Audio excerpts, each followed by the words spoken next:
NMC Podcast. Cek cek cek. Oke, assalamualaikum warahmatullahi wabarakatuh. Hello NMC citizens. Perkenalkan, nama saya Raffi Fakri Alauddin. Jadi saya di sini akan membantu podcast NMC Talk bersama Ibu Eka. Kebetulan podcast kita pada hari ini sangat menarik. Jadi kita akan membahas bagaimana sih yang namanya itu judul dari podcast kita ini adalah hari ini aku, mereka, atau kita, kayak begitu. Nah, sebelumnya itu kita mari berkenalan dulu dengan bintang tamu kita pada hari ini, yaitu Ibu Eka. Ibu Eka, silakan bisa memperkenalkan dirinya. Halo, assalamualaikum warahmatullahi wabarakatuh. Selamat pagi, siang, sore, malam ya. Perkenalkan, saya dengan Eka Nurmiati, biasa dipanggil dengan Bu Eka. Di sini saya mengampu bidang bimbingan dan konseling. Alhamdulillah di tahun ini di kelas 10 TPTU 12 dan 11 LP 1 sampai dengan 4. Wah, gitu. Kebetulan ini Ibu Eka ini salah satu BK yang paling disayang oleh murid-murid di SMK Negeri Amin, Negeri amin ya rabbal alamin. Ya, benar tidak guys? Amin, insyaallah. Oke. Mungkin hari ini saya pengen ngobrol-ngobrol sama nanya-nanya nih Bu, gitu, mengenai judul pada hari ini yang tadi saya sebutkan, yaitu aku, mereka, atau kita, gitu. Aku, mereka, atau kita. Iya, betul sekali. Ya, siap. Jadi kenapa saya pada podcast hari ini mengambil temanya atau judulnya itu aku, mereka, atau kita, karena kita baru saja kemarin ya, kurang lebih 3 minggu yang lalu kita melaksanakan masa pengenalan lingkungan sekolah, gitu. Dimana anak-anak baru, anak-anak yang tadinya SMP sekarang naik ke jenjang SMK ataupun SMA gitu. Nah, di SMK 6 ini mungkin kan anak-anak yang baru itu memiliki stigma kayak nanti saya nggak punya teman gitu Bu ya, kayak nanti saya susah dapet temannya gitu. Makanya saya menarik untuk judul pada hari ini, saya kayak mikir, wah gimana kalau misalnya podcast hari ini kita bicara tentang masalah itu gitu. Nah, oke, mungkin pertanyaan pertamanya ya Ibu ya, itu mengapa perlu beradaptasi dengan lingkungan sekolah? Kalau menurut Ibu tuh gimana Ibu? Beradaptasi ya. Iya. Penting banget. Adaptasi itu kan adalah menyesuaikan ya kebiasaan kehidupan di lingkungan yang baru. Ya. Jadi di MPLS ya. Tadi kan kita bicaranya MPLS dulu nih. Iya, betul. Masa pengenalan lingkungan sekolah, di mana siswa itu diajak untuk mengenali lingkungannya. Nah, betul. Ya kan? Ya. Beda dong kan lingkungan SMP dengan sekarang, mereka adanya di SMK. Iya. Dia harus tahu sekolahnya itu jurusannya apa aja, ya kan? Terus dia akan ketemu dengan teman baru, guru baru, orang-orang yang baru. Maka mereka mendapat tuntutan beradaptasi. Kenapa harus ada adaptasi? Karena gini, siswa yang mampu menyesuaikan dirinya, maka dia akan menjalani kesehariannya dengan rasa yang nyaman. Wah, betul sekali. Karena kalau misalnya kita kayak sama sekolah sendiri gak nyaman aja, gimana nanti mau belajar dengan serius ya Bu, dengan bagaimana bisa menangkap materi dari guru dengan serius juga ya. Betul banget itu kan. Gini, anak itu di tempat yang baru pasti memiliki kekhawatiran atau kecemasan. Iya. Kira-kira nanti teman-temannya asik nggak ya? Iya, betul. Guru-gurunya baik nggak ya? Terus saya bisa nggak ya belajar materi-materi yang berbeda dengan SMP? Oleh sebab itu kan ada tahapan yang harus sebelum masuk ke pembelajaran, pasti kan dia akan mengenal dulu nih. Kalau lingkungan teman-temannya oke, otomatisnya dia siap dong menerima materi. Ditambah guru-gurunya juga asik, menyenangkan, pastinya dia bisa menerima setiap apapun yang disampaikan dengan baik. Nah, oke, itu guys. Jadi kayak apa sih namanya? Jangan takut adaptasi di tempat baru, karena tempat baru itu memberikan kita banyak pengalaman baru nantinya gitu. Nah, oke, kita lanjut mungkin ke pertanyaan kedua ini Bu. Ya, kayak tantangan-tantangan dalam beradaptasi dengan lingkungan sekolah itu menurut Ibu itu apa saja? tantangan-tantangan baru. Dalam beradaptasi dengan lingkungan sekolah. Kalau kita berasalnya dari SMPIT. Iya, SMP itu ya, sholat Islam. Terus ada juga yang asalnya dari SMP negeri. Iya, betul. Ada juga asalnya dari SMA swasta. Terkadang banyak karakter pasti banyak perbedaan, Iya. ya kan? Kalau banyak perbedaan artinya kan harus bisa menerima teman yang A dengan yang B untuk bisa berkomunikasi dengan baik, ya kan? Jangan sampai gini. Dari SMP IT otomatis kan biasanya bergaul dengan hanya sesama muslim, gitu kan? Terus ada yang di SMP swasta, biasanya kadang bicaranya kita batasannya kasta nih ya, Iya, gitu. betul, Kalau betul swasta banget itu. kan masuk ke negeri itu kan Iya. jauh berbeda dong Iya. levelannya, Betul, gitu. betul. Karena beberapa kali kasus ditemukan ketika yang merasa di atas bergaul dengan yang ada di tengah-tengah itu mereka nggak nyaman, gitu. Iya. Nah, tantangan-tantangan ibu sebagai guru BK di sini, ibu pasti akan memberikan materi-materi di bimbingan klasikal itu. Ada beberapa materi memang yang disesuaikan dengan anak-anak di kelas 10, yaitu penyesuaian diri di lingkungan SMK. Di mana anak-anak SMP yang tadi mungkin dari SMP IT, SMP swasta atau SMP negeri gitu ya, mereka satu sama lain itu harus saling memahami. Ya, biasanya kan first love at first sight gitu ya. Iya, betul. Jatuh cinta pada pandangan pertama. Iya. Kalau misalkan kita nih ngeliat orang, oh kelihatannya orangnya nyaman deh, kelihatan orangnya enak deh gitu. Otomatis kan kita akan menjalin komunikasi dengan baik kan? Ya kan, kita bisa berteman. Nah terkadang ada klik tuh di situ tuh, satu sama lain yang kita nggak bisa maksain. Kalau A harus berteman sama B, B harus berteman sama C gitu. Pasti ada klik-kliknya. Tapi dari semua itu, masing-masing itu mereka harus tahu sama tahu bahwa ketika bergaul itu dengan siapa saja, tidak ada cycle, ya. Iya, betul. Ya, tantangan-tantangan anak-anak itu ya bagaimana caranya semua itu bersama-sama. Yang selalu ibu katakan ke anak-anak itu gini. Ini kan masuk 36. Ya, bagaimana kalian bisa bersama-sama terus sampai kelas 12 di 36 juga. Bisa lulus bersama-sama di 36 orang. Sehingga tidak ada yang tertinggal. Kalaupun ada masalah-masalah, biasa nih yang terjadi nih, kalau anak nggak nyaman itu pasti akan terisolir dong. Iya, betul. Iya kan? Biasanya tuh anak kalau nggak bisa beradaptasi di lingkungan kelasnya, tidak nyaman dengan A, si B, si C, maka dia akan minta pindah jurusan. Bahkan pahit-pahitnya bisa pindah sekolah gitu.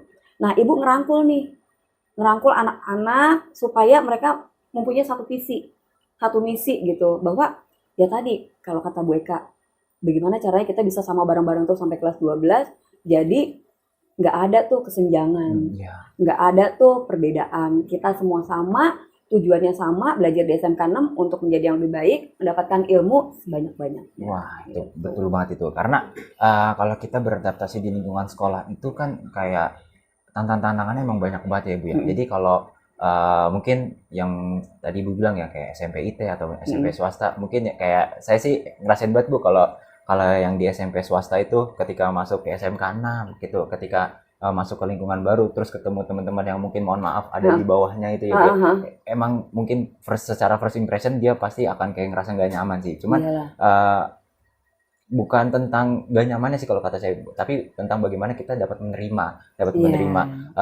lingkungan yang baru dan juga teman-teman yang baru. Kayak yang tadi Bu bilang kayak masuk dalam jumlah 36, lulus juga harus dalam jumlah 36 gitu. Betul sekali. Oke, kita lanjut Ibu. Nah, kalau pertanyaan selanjutnya ini mungkin pertanyaannya adalah kayak cara menghadapi proses beradaptasi di lingkungan sekolah yang baik itu bagaimana sih Bu? Terus adakah tips dari Ibu buat para siswa dan siswi yang baru selesai melaksanakan MPLS? Oke. Balik lagi gitu kan. Setiap kita itu harus berpikir positif. Jadi yang pertama itu caranya ya, buang jauh-jauh pikiran negatif. Contoh kayak, aduh ntar temennya gimana ya? Enak nggak ya? Asik nggak ya? Seru nggak ya? Tuh buang-buang. Let it flow aja. Kan pada saatnya kamu pasti akan ketemu sama orang yang nyaman, yang klik dengan kamu. Yang kedua itu, kita tuh harus bisa ngomong, public speaking ya, banyak bertanya gitu. Supaya apa? Biasanya kan kayaknya mah pepatah tuh udah sering banget deh, malu bertanya sesat di jalan. Supaya kita bisa beradaptasi dengan lingkungan yang baru nih, kayaknya nggak ada salahnya dibuat nanya, kamu asalnya dari sekolah mana? Gitu. Biasanya kalau mau mulai percakapan terlebih dahulu, itu kan menunjukkan bahwa he atau she is a good person. Gitu kan? Betul. Bener kan ya? Good person, ya kan? Terus yang ketiga nih, terbuka. Ya. Terbuka. Kalau ada masalah, ada kendala dalam beradaptasi, sampaikan ke yang terdekat. Yang terdekat itu siapa sih? Di sekolah itu kan ada wali kelas, ada guru BK, atau kalau misalkan ke wali kelas dan guru BK sungkan, bisa ke teman yang mungkin dianggap kamu deket. Ya, jangan sampai kamu tertutup, pada akhirnya kamu mengalami hambatan dalam adaptasi yang membuat kamu gak nyaman, akhirnya ujung-ujungnya tidak cocok jurusan lah, tidak cocok teman, minta pindah jurusan atau bahkan bisa pindah sekolah.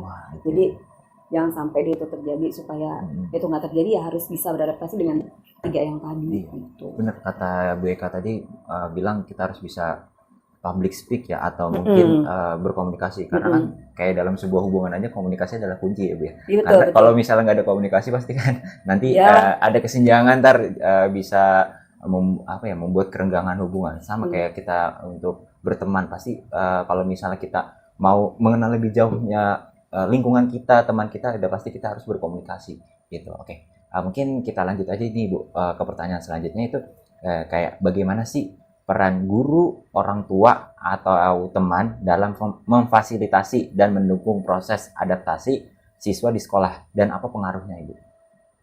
Kalau Ibu akan jawab yang guru ya. Iya. Jadi kalau guru itu kita kan menyambut nih anak-anak yang baru. Jangan sampai menunjukkan ketegangan sosial atau ketegangan emosi. Contoh gini, sebagai guru buat Ibu pribadi itu masuk ke dalam lingkungan anak-anak yang baru, yang mereka tuh baru ada di situ, itu tuh bagaimana cara kita membuat nyaman, gitu ya. Belajar yang nyaman, belajar yang menyenangkan, insya Allah anak-anak akan merasa mudah beradaptasi, mudah menyesuaikan. Jadi kalau Ibu sebagai guru BK, pastinya ketika masuk itu tidak akan langsung memberikan materi, tapi lebih kepada pengenalan satu sama lainnya. Asalnya dari mana, rumahnya dari sini ke rumah jaraknya berapa, mengendarai apa gitu ya. Kalau Ibu sampaikan itu di depan kelas, otomatis kan satu sama lainnya tahu, wah ternyata dia rumahnya di sini ya, wah ternyata dia rumahnya di sini ya. Ya, jadi materi-materi yang tidak menimbulkan ketegangan, akhirnya materi yang menyenangkan. Yang pertama itu dulu lah. Gitu. Jadi Ibu sebagai guru seperti itu. Oke. Mungkin kalau misalnya saya kan bisa ngejawab dari segi teman ya. Teman itu benar banget sih Bu, kayak memfasilitasi dan mendukung proses adaptasi siswa itu. Saya kan sekarang posisinya udah di kelas 12 ya Bu. On top. Ya udah kalau misalnya kata orang udah senior nih gitu kan. Nanti itu kalau misalnya saya ketika jadi kakak kelas ya, kan kalau misalnya stigma yang paling sering kita dapat itu kalau datang ke lingkungan baru atau sekolah baru, pasti kayak, wah nanti kakak kelasnya galak gak nih gitu. Terus kakak kelasnya kayak ngebully atau apalah gitu. Cuman kalau saya selalu berprinsip atau kayak berpegang teguh tuh, kalau misalnya ketemu adik kelas itu, saya tuh anggap adik kelas saya itu sebagai teman gitu. Yes, that's right. Karena biar bagaimanapun tetap kepada ini Bu, kita dengan hukum atau teori. Jadi kalau misalnya kita tuh nggak selalu di atas, bisa aja nanti adik kelas kita di masa depan itu bisa jadi di atas. Iya, bisa di atas gitu. Jadi saya lebih mengutamakan tuh ya kekeluargaan gitu, bukan tentang senioritas. Jadi nggak ada benteng, lu adik kelas, gua kelas gitu ya, betul. Gitu. Keren. Ya. Oke. Kita lanjut ke pertanyaan selanjutnya mungkin ya Bu ya. Ke pertanyaan selanjutnya itu mungkin semua orang tentunya punya proses yang berbeda dalam beradaptasi ya Bu. Pastinya. Nah, gimana dengan siswa yang mengalami kesulitan beradaptasi dengan lingkungan sekolah? Itu tuh solusinya seperti apa sih Bu?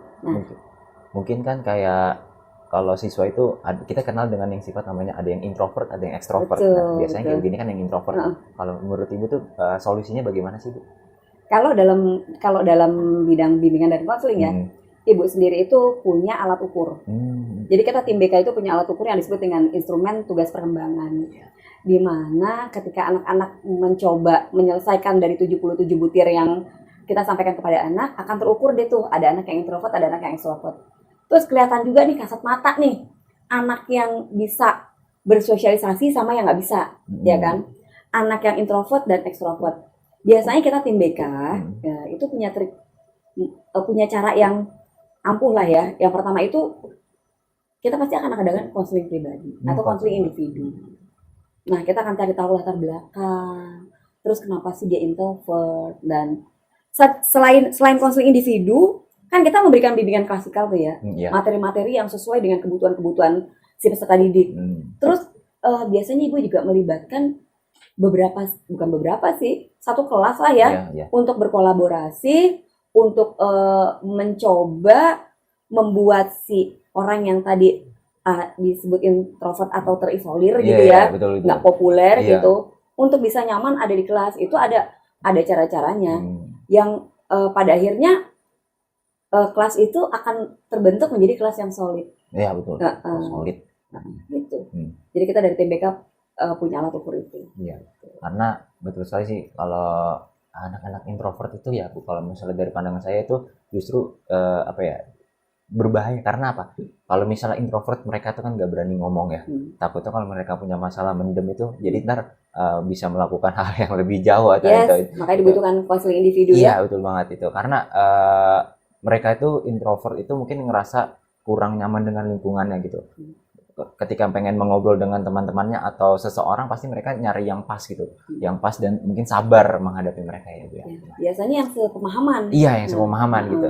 Karena orang introvert pastinya nggak mau kayak dia emang cenderung menutupi masalah pribadi, dan juga takutnya itu ketika dia sudah memendam banyak masalah ataupun sudah kayak mundung banyak masalah cuma dia nggak berani ngomong, itu kan ntar kedepannya berbahaya sekali kan pasti. Betul. Ya kan tadi prosesnya memang diawali dari mungkin pada akhirnya gitu ya, ketika ini terjadi di kelas 10 sampai berlanjut ke kelas 11, berarti kan bisa dikatakan dia tidak mampu beradaptasi. Ya. Menyebabkan dia yang tadi memang introvert semakin introvert. Tapi kalau ada beberapa orang yang introvert itu, ketika memang lingkungan kelasnya membuat dia nyaman, yang tadinya introvert ya alhamdulillah pun walaupun introvert tapi dia bisa nyaman menjalankan kesehariannya. Nah kalau misalkan anak introvert yang nggak bisa cerita sama sekali, yang pada akhirnya menyebabkan ya banyak hal ya, yang tadi ya yang negatif itu ya betul sekali, kita tuh benar-benar harus melakukan mencari data ya. Mencari data itu dimulai dari wawancara dengan teman terdekat, home visit, ya kan. Terus kita lihat dari nilai-nilai mata pelajarannya, terus kita lihat dari guru-guru mata pelajaran dia aktif atau tidak di kelas, gitu kan ya. Jadi balik lagi tadi, mudah-mudahan kita tim BK tuh bisa memberikan yang terbaik. Bekerja sama dengan siapa? Dengan teman-teman kelasnya, dengan guru-gurunya, dengan lingkungannya, begitu juga dengan orang tua. Jadi kalau walaupun kalian merasa diri kalian itu punya masalah tapi kalian nggak berani ngomong, kalau misalnya dari saya lebih baik ngomong gitu ya. Mungkin teman-teman kalian itu nggak bisa ngasih solusi, tapi seenggaknya kalian ketika menceritakan masalah itu kan teman kalian mendengarkan gitu ya Bu, jadi lega gitu ya. Paling nggak keluar lah ya. Iya, betul sekali.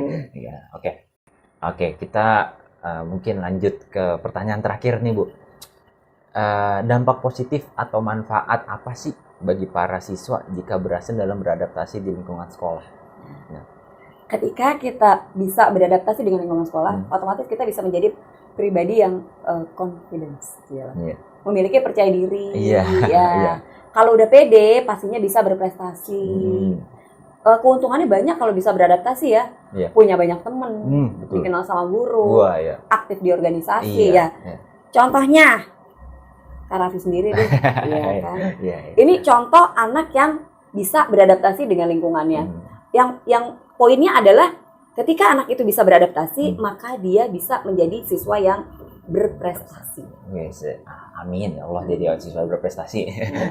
Iya benar banget apa yang dibilang Bu Eka tadi, teman-teman. Jadi kalau dari saya pribadi, mungkin pertamanya itu ketika kan kebetulan ketika waktu saya menjadi siswa kelas 10 di SMK 6 Ibu, itu saya MPLS-nya online karena kan masih Covid gitu ya. Betul. Nah, itu saya ngerasa kayak kalau misalnya nanti ketika udah normal lagi ya, itu ketemu teman-temannya gimana ya gitu.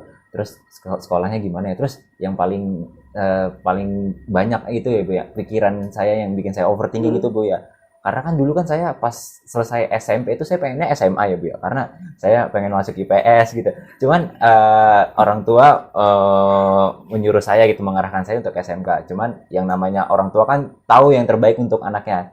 Terus saya berpikiran itu ketika saya masuk SMK, nanti SMK ini susah atau enggak sih gitu kan. Cuman bener banget kata Bu Eka tadi, kalau misalnya kita dapat beradaptasi dengan lingkungan gitu, pasti kita bisa menimbulkan prestasi yang banyak gitu. Keren, Karena luar biasa. iya, karena apa ya? Saya posisinya saat ini sebagai ketua OSIS gitu. Karena dulu ketika saya SMP itu saya yang namanya organisasi, yang namanya kumpul-kumpul bersama teman itu kayak jarang banget Bu. Kalau orang anak-anak muda ngomongnya nolep Bu. Bukan ansos ya? Bukan, ya nolep atau ansos lah Ansos, mungkin ya. Gitu. Cuman saya ngerasa kalau misalnya ada stuck di situ-situ aja gitu ya, gimana mau maju lah gitu. Keren lah ya kalau Ibu lihat tadi Raffi awalnya itu pengen di SMA terus masuk ke SMK itu Iya. kan butuh effort untuk bisa beradaptasi di Iya, lingkungan betul sekolah banget. Iya. dan sampai bisa nih karena bisa menyesuaikan diri, bisa beradaptasi, pada akhirnya luar biasa. Raffi itu anak yang hebat, anak yang keren. Siapa sih yang nggak kenal Kak Raffi ya kan? Gitu. Iya, kayak yang Ibu Eka bilang tadi di poin-poin sebelumnya, kalau misalnya ketika dari SMP mungkin dari swasta terus masuk ke SMK gitu ya, terus dari sekolah-sekolah yang mungkin top tier atau high tier gitu ya Bu ya. Emang bener banget sih Bu, ketika saya mungkin pertama masuk ke SMK gitu, ngerasain banget kalau misalnya saya bisa bilang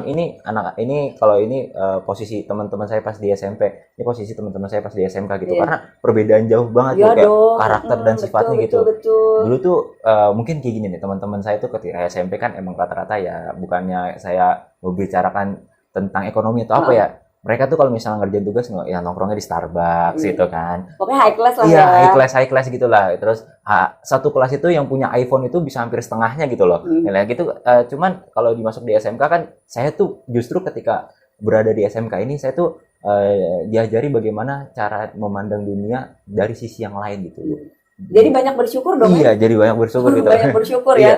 Ternyata saya ya alhamdulillah difasilitasi dengan banyak hal dan diberikan kemudahan-mudahan ya. Betul banget Ibu. Karena apa ya? Justru ketika saya dulu kan saya ketika berteman dengan teman-teman saya di SMP itu negatifnya ya menurut saya itu jadi kebawa gengsi gitu loh Bu. Iya. Ya, kebawa gengsi. Jadi kayak teman saya punya ini jadi pengen ngikutin Perang gitu.